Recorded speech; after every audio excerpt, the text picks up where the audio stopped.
আসসালামু আলাইকুম, welcome back to another new video. সবাই কেমন আছেন? যেহেতু বলেছিলাম যে খুব তাড়াতাড়ি রাউন্ড শেপের তুলি দিয়ে আপনারা কীভাবে ডাবল শেড করতে পারেন সে রিলেটেড একটা ভিডিও আপলোড করব। সেই জন্য এই ভিডিওতে থাকছে ফিল্বার ব্রাশের ঝামেলা ছাড়াই কীভাবে আপনারা রাউন্ড শেপের তুলি দিয়ে ডাবল শেড করতে পারবেন। তো চলুন কথা না বাড়িয়ে ঝটপট কাজ শুরু করা যাক। শুরুতেই কিন্তু আমি একটা প্লেটের মধ্যে স্কাই ব্লু কালার এবং সাদা কালারটা নিয়ে নিয়েছি, কারণ আমি এই দুইটা কালারের কম্বিনেশনে আজকে ডাবল শেডটা দেখাবো। আর এরকম একটা শক্ত কাগজ নিয়ে নিচ্ছি।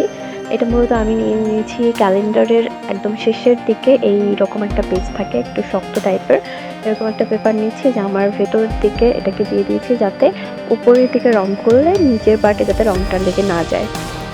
আমি কিন্তু ড্রেসটাতে ফ্রি হ্যান্ড ড্রয়িং করে নিয়েছি, আগের টিউটোরিয়ালটাতে এটা দেখিয়েছি। আর রং করার ক্ষেত্রে যেটা করতে হবে যে উপরের দিক থেকে রং করে আসতে হবে। যদি আমি নিচের দিকে আগে রং করি দেন উপরের দিকে রং করতে চাই, তাহলে হাতটা এভাবে ফেললে কিন্তু রংটা হাতের এই সাইডটাতে লেগে যায়। এই জন্য আমাদের সবসময় যেটা করতে হবে উপরে আগে রং করতে হবে, দেন নিচের দিকে রং করে আসতে হবে। তাহলে কিন্তু আর হাতে রং লাগার ঝামেলাটা কিন্তু থাকবে না।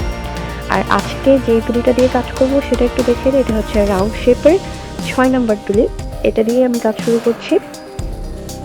যারা রাউন্ড শেপের তুলি দিয়ে কাজ করবেন, এরকম ডাবল শেড করবেন এবং যারা নতুন আগে কাজ করেননি তাদের জন্য কিন্তু আগে ফ্রি হ্যান্ড ড্রয়িং বা যেভাবেই ড্রয়িং করে নেন, ড্রয়িং করে নিলে ভালো হবে।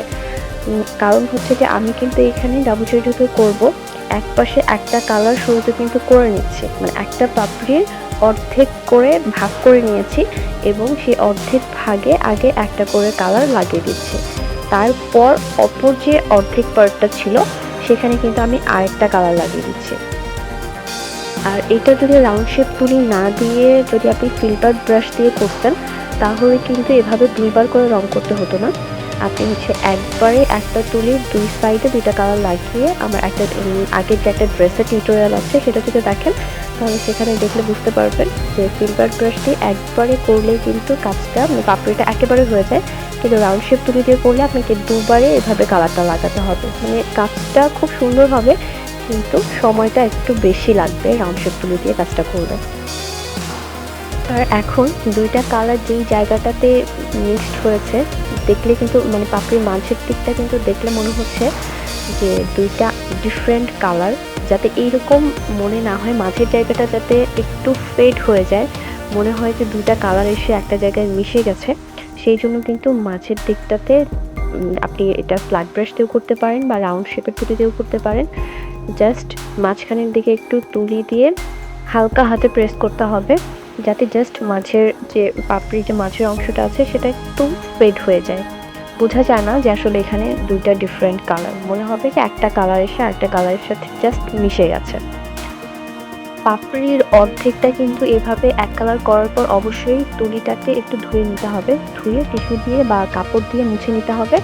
তারপর অন্য একটা কালার কিন্তু অপর সাইডে লাগাতে হবে, নাহলে কিন্তু দেখা যাবে যে অন্য পাশে যখন আপনি এখানে যখন আমি সাদা রঙটা লাগাচ্ছি, যখন আমি সাদা রঙ দেবো সেটাও কিন্তু স্কাই ব্লু একটা শেড পড়ে যাবে ওখানে।